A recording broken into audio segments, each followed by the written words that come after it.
ایک بادشاہ نے اعلان کر رکھا تھا کہ جو اچھی بات کہے گا اس کو 400 دینار سونے کے سکے دیے جائیں گے۔ ایک دن بادشاہ رعایا کی دیکھ بھال کرنے نکلا۔ اس نے دیکھا کہ 90 سال کی بوڑھی عورت زیتون کے پودے لگا رہی ہے۔ بادشاہ نے اسے کہا، تم 5-10 سال میں مر جاؤ گی اور یہ درخت 20 سال بعد پھل دیں گے۔ تو اتنی مشقت کرنے کا کیا فائدہ؟ بوڑھی عورت نے جواب کہا، جو پھل ہم کھا رہے ہیں یہ ہمارے بڑوں نے لگائے تھے اور جو ہم لگا رہے ہیں یہ ہماری اولادیں کھائیں گی۔ بادشاہ کو اس بوڑھی عورت کی بات پسند آئی۔ حکم دیا، اس عورت کو 400 دینار دیے جائے۔ جب بوڑھی عورت کو دینار دیے گئے تو وہ مسکرانے لگی۔ بادشاہ نے پوچھا، کیوں مسکرا رہی ہو؟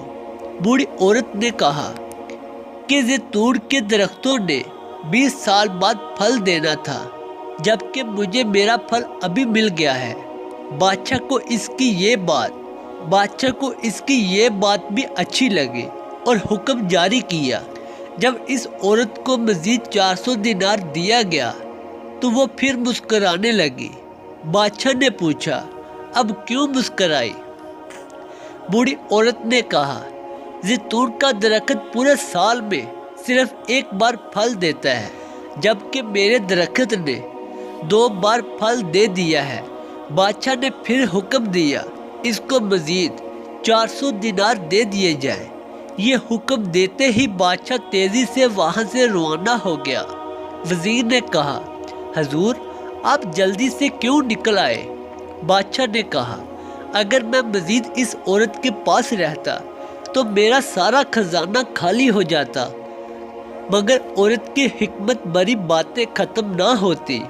اچھی بات دل مو لیتی ہے، نرم رویہ دشمن کو بھی دوست بنا دیتا ہے، حکمت بھرا جملہ بادشاہوں کو بھی قریب لے آتا ہے۔ اچھی بات دنیا میں دوست بڑھاتی ہے اور دشمن کم کرتی ہے۔ اب مال و دولت سے سامان خرید سکتے ہیں، مگر دل کی خریداری صرف اچھی بات سے ہو سکتی ہے۔ دعا ہے کہ اللہ تعالی ہم سب کو اس پر عمل کرنے کی توفیق عطا فرمائے۔